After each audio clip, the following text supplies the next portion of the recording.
ये आकाशवाणी दिल्ली है।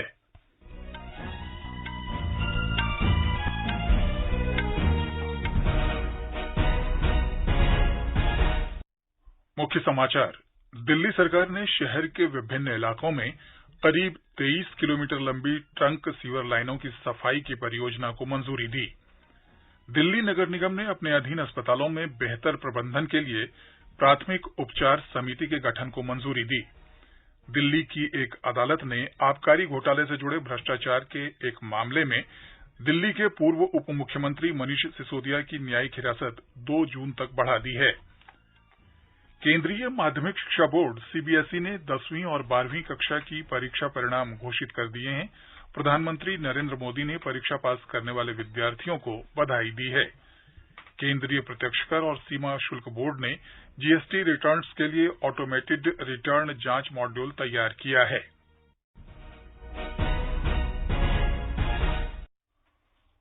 प्रादेशिक समाचार के साथ मैं धर्मेंद्र मणि राजेश। दिल्ली सरकार ने आज शहर के विभिन्न इलाकों में करीब 23 किलोमीटर लंबी ट्रंक सीवर लाइनों की सफाई की परियोजना को मंजूरी दी है। इस परियोजना के अंतर्गत मोती नगर से ख्याला, राजा गार्डन चौक से केशवपुर सीवरेज शोधन संयंत्र एसटीपी, लाजवंती गार्डन से केशवपुर एसटीपी और रघुवीर नगर से केशवपुर एसटीपी तक सीवर लाइनों की सफाई की जाएगी। दिल्ली के जल मंत्री सौरभ भारद्वाज ने दिल्ली जल बोर्ड को ये कार्य प्रमुखता के आधार पर तय समय सीमा के भीतर पूरा करने का निर्देश दिया है। उन्होंने बताया कि इस परियोजना से विभिन्न विधानसभा क्षेत्रों के लाखों लोगों को सीवर ओवरफ्लो की दिक्कत का सामना नहीं करना पड़ेगा। उन्होंने ये भी कहा कि दिल्ली सरकार सीवरेज प्रबंधन को बेहतर बनाने और शहर के सभी घरों को सीवर लाइन से जोड़ने की दिशा में तत्परता से कार्य कर रही है। दिल्ली नगर निगम अपने अधीन आने वाले अस्पतालों में बेहतर प्रबंधन के लिए प्राथमिक उपचार समिति के गठन को मंजूरी दी है। महापौर ने यह निर्णय निगम अधिकारियों के साथ आज एक उच्च स्तरीय बैठक के दौरान लिया। बैठक में अधिकारियों के साथ इस समिति की कार्यप्रणाली को लेकर चर्चा भी की गई। इस मौके पर सुश्री ओबेरॉय ने बताया कि समिति में स्थानीय पार्षद से लेकर सामाजिक कार्यकर्ता और निगम अधिकारी शामिल होंगे। उन्होंने कहा कि दिल्ली सरकार के स्वास्थ्य मॉडल को अब नगर निगम में भी लागू किया जा रहा है ताकि लोगों को विश्व स्तरीय स्वास्थ्य सेवाएं मुहैया कराई जा सकें। उन्होंने कहा कि प्राथमिक उपचार समिति के बाद एक उप समिति का भी गठन किया जाएगा। दिल्ली के पर्यावरण मंत्री गोपाल राय ने आज बताया कि समर एक्शन प्लान के तहत दिल्ली सरकार अगले सोमवार से 1 महीने के लिए एंटी ओपन बर्निंग अभियान शुरू करने जा रही है। उन्होंने बताया कि अभियान के तहत 7 विभागों की 231 पेट्रोलिंग टीम दिन में और 186 पेट्रोलिंग टीम रात में तैनात की जाएगी। पर्यावरण मंत्री ने लैंडफिल साइट पर 24 घंटे कड़ी निगरानी के लिए दिल्ली प्रदूषण नियंत्रण समिति और दिल्ली नगर निगम को भी निर्देश जारी किए हैं। प्रादेशिक समाचार आप आकाशवाणी दिल्ली से सुन रहे हैं। ताजा समाचार जानने के लिए आप हमारी वेबसाइट newsonair.com पर लॉगिन कर सकते हैं। दिल्ली के रॉज एवेन्यू कोर्ट ने दिल्ली आबकारी घोटाले के सीबीआई से जुड़े मामले में दिल्ली के पूर्व उप मुख्यमंत्री मनीष सिसोदिया की न्यायिक हिरासत 2 जून तक बढ़ा दी है। अदालत ने सीबीआई की ओर से दाखिल आरोप पत्र पर संज्ञान लेने के मामले पर सुनवाई की तिथि भी 2 जून निर्धारित कर दी है। मनीष सिसोदिया की इस मामले में न्यायिक हिरासत आज समाप्त हो रही थी, जिसके बाद उन्हें न्यायालय में पेश किया गया। सीबीआई ने 25 अप्रैल को इस मामले में दिल्ली में पूरक आरोप पत्र दाखिल किया था। सीबीआई ने इस मामले में मनीष सिसोदिया को भी आरोपी बनाया है। पूरक आरोप पत्र में मनीष सिसोदिया के अलावा बुची बाबू, अर्जुन पांडे और अमनदीप ढल को भी आरोपी बनाया गया है। बुची बाबू तेलंगाना के मुख्यमंत्री केसी राव की बेटी के कविता के सीए रह चुके हैं। सिसोदिया को सीबीआई ने 26 फरवरी को गिरफ्तार किया था। प्रधानमंत्री नरेंद्र मोदी आकाशवाणी पर मन की बात कार्यक्रम में इस महीने की 28 तारीख को सवेरे 11 बजे देश विदेश के लोगों के साथ अपने विचार साझा करेंगे। ये मासिक रेडियो कार्यक्रम मन की बात की 101वीं कड़ी होगी। प्रधानमंत्री ने इस कार्यक्रम के विषयों के बारे में लोगों से अपने विचार साझा करने का अनुरोध किया है। लोग नमो ऐप या माई जीओवी ओपन फोरम पर अपने विचार साझा कर सकते हैं। वे टोल फ्री नंबर 1800-117800 पर डायल कर हिंदी या अंग्रेजी में अपने संदेश रिकॉर्ड करवा सकते हैं। फोन लाइनें इस महीने की 26 तारीख तक खुली रहेंगी। लोग 1922 नंबर पर मिस्ड कॉल देकर SMS पर प्राप्त लिंक के माध्यम से प्रधानमंत्री को सीधे अपने सुझाव भी भेज सकते हैं।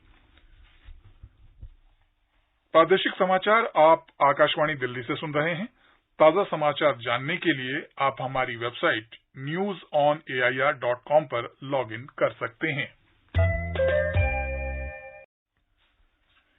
केंद्रीय माध्यमिक शिक्षा बोर्ड CBSE ने 10वीं और 12वीं कक्षा की परीक्षा परिणाम घोषित कर दिए हैं। छात्र अपना परिणाम बोर्ड की आधिकारिक वेबसाइट cbse.gov.in और results.nic.in पर भी देख सकते हैं। CBSE ने कहा है कि कुल उत्तीर्ण प्रतिशत 87.33% है। लड़कियों ने 90.68 उत्तीर्ण प्रतिशत के साथ लड़कों की तुलना में 6% से अधिक उत्तीर्णता हासिल की है। त्रिवेंद्रम रीजन का उत्तीर्ण प्रतिशत सबसे ज्यादा 99.91% रहा है। प्रधानमंत्री नरेंद्र मोदी ने CBSE की 10वीं और 12वीं की परीक्षा पास करने वाले छात्रों को बधाई दी है। कई ट्वीट कर उन्होंने कहा कि विद्यार्थियों की मेहनत और दृढ़ संकल्प पर उन्हें गर्व है। प्रधानमंत्री ने छात्रों के अभिभावकों और शिक्षकों को भी उनकी सफलता के लिए बधाई दी और उनके उज्जवल भविष्य की कामना की। 12वीं की परीक्षा में बेहतर प्रदर्शन नहीं कर पाने वाले विद्यार्थियों के लिए श्री मोदी ने कहा कि आने वाले समय में उनके लिए भी अपार संभावनाएं हैं। उन्होंने कहा कि परीक्षा का एक सेट छात्रों को परिभाषित नहीं करता। उन्होंने छात्रों को उन क्षेत्रों पर अपनी प्रतिभा का उपयोग करने को कहा जिनमें उनकी रुचि हो। केंद्रीय प्रत्यक्ष कर और सीमा शुल्क बोर्ड ने GST रिटर्न्स के लिए ऑटोमेटेड रिटर्न जांच मॉड्यूल तैयार किया है। वित्त मंत्रालय ने बताया कि यह मॉड्यूल आंकड़ों के विश्लेषण और सिस्टम द्वारा पहचाने गए जोखिमों के आधार पर चुने गए करदाताओं के GST रिटर्न की जांच करने में अधिकारियों को सक्षम बनाएगा।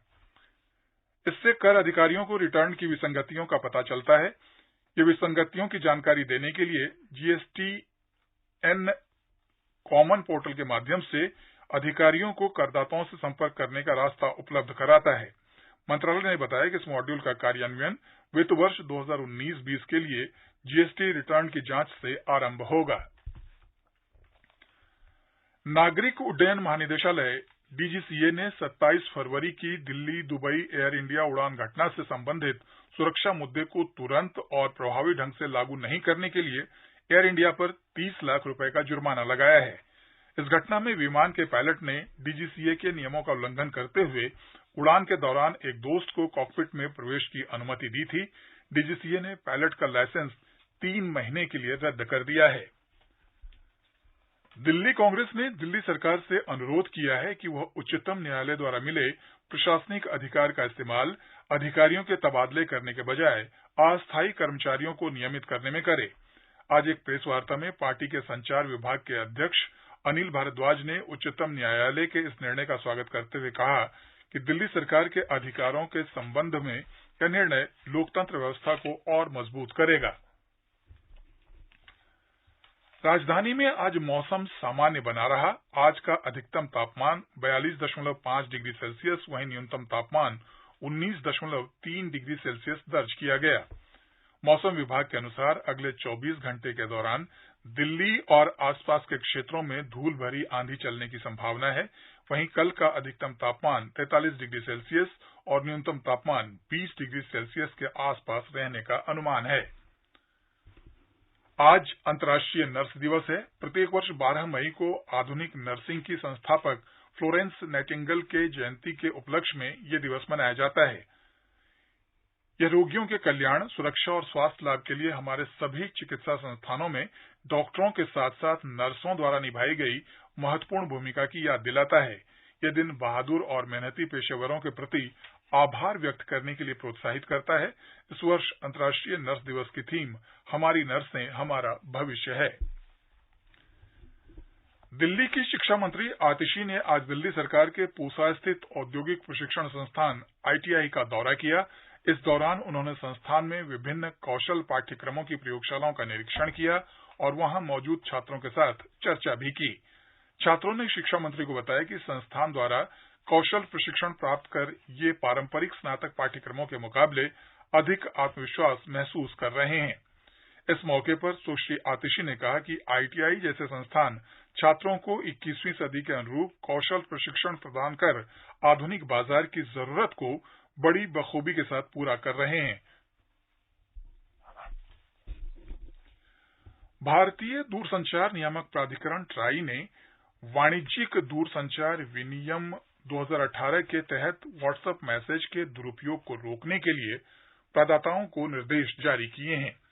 संचार मंत्रालय ने कहा कि जनता के लिए अवांछित वाणिज्यिक मैसेज पर अंकुश लगाने के लिए कई कदम उठाए जा रहे हैं। सभी दूरसंचार सेवा प्रदाताओं को 45 दिनों के भीतर अनुपालन रिपोर्ट प्रस्तुत करने का निर्देश दिया गया है। सेना में 4 वर्ष की सेवा पूरी करने वाले अग्निवीरों को रेलवे में भर्ती के लिए कई प्रकार की छूट दी जाएगी। अग्निवीरों को लेवल 1 की नौकरियों में 10% और लेवल 2 तथा उससे ऊपर की नौकरियों में 5% का आरक्षण दिया जाएगा। यह सुविधा विभिन्न राजपत्रित पदों की सीधी भर्ती के कोटे के तहत दी जाएगी। जहां कहीं लागू हो, अग्निवीरों को शारीरिक दक्षता परीक्षण में भी छूट मिलेगी। अग्निवीरों के प्रथम बैच को आयु सीमा में 5 वर्ष और उसके बाद के बैच को 3 वर्ष की छूट मिलेगी। ये छूट विभिन्न समुदायों के लिए निर्धारित वर्तमान आयु सीमा के अतिरिक्त होगी। देश में कल 1580 लोगों में कोरोना संक्रमण की पुष्टि हुई। स्वास्थ्य और परिवार कल्याण मंत्रालय के अनुसार कल 3167 लोग संक्रमण से मुक्त हुए। इस समय देश में 18,000 कोरोना संक्रमितों का उपचार चल रहा है। अब तक 220 करोड़ 66 लाख से अधिक टीके लगाए जा चुके हैं। गृह मंत्रालय ने व्यापक आदर्श कारागार अधिनियम 2023 को अंतिम रूप दे दिया है। प्रधानमंत्री नरेंद्र मोदी के नेतृत्व और गृह मंत्री अमित शाह के मार्गदर्शन में सरकार ने औपनिवेशिक युग के पुराने जेल अधिनियम की समीक्षा और संशोधन करने का निर्णय लिया था। राज्य इसे एक मार्गदर्शक दस्तावेज के रूप में अपना सकते हैं। गृह मंत्रालय ने कारागार अधिनियम 1894 में संशोधन का कार्य पुलिस अनुसंधान एवं विकास ब्यूरो को सौंपा था। ब्यूरो ने राज्य कारागार अधिकारियों, विशेषज्ञों और अन्य लोगों के साथ व्यापक विचार विमर्श करने के बाद एक मसौदा तैयार किया है। गृह मंत्री अमित शाह ने अंतर्राष्ट्रीय नर्स दिवस पर नर्सों को बधाई दी है, जिनकी कड़ी मेहनत और निस्वार्थ सेवा स्वास्थ्य प्रणाली का आधार स्तंभ है। उन्होंने कहा कि लोगों का जीवन बचाने में और विशेष रूप से कोविड महामारी के दौरान नर्सों की असाधारण सेवा के उदाहरण मानवता को प्रेरित करते रहेंगे। सोने का मूल्य आज 261 रुपए की गिरावट से 60,631 रुपए प्रति 10 ग्राम पर आ गया। 1,038 रुपए सस्ती होकर 72,770 रुपए प्रति किलो हो गई है चांदी। अंतर्राष्ट्रीय बाजार में न्यूयॉर्क मर्केंटाइल एक्सचेंज में सोना मंदी के साथ $2008.90 प्रति औंस पर रहा। चांदी में भी गिरावट दर्ज की गई। अंत में मुख्य समाचार एक बार फिर। दिल्ली सरकार ने शहर के विभिन्न इलाकों में करीब 23 किलोमीटर लंबी ट्रंक सीवर लाइनों की सफाई की परियोजना को मंजूरी दी। दिल्ली नगर निगम ने अपने अधीन अस्पतालों में बेहतर प्रबंधन के लिए प्राथमिक उपचार समिति के गठन को मंजूरी दी। दिल्ली की एक अदालत ने आबकारी घोटाले से जुड़े भ्रष्टाचार के एक मामले में दिल्ली के पूर्व उप मुख्यमंत्री मनीष सिसोदिया की न्यायिक हिरासत 2 जून तक बढ़ा दी है। इसके साथ ही प्रादेशिक समाचार बुलेटिन समाप्त हुआ। नमस्कार।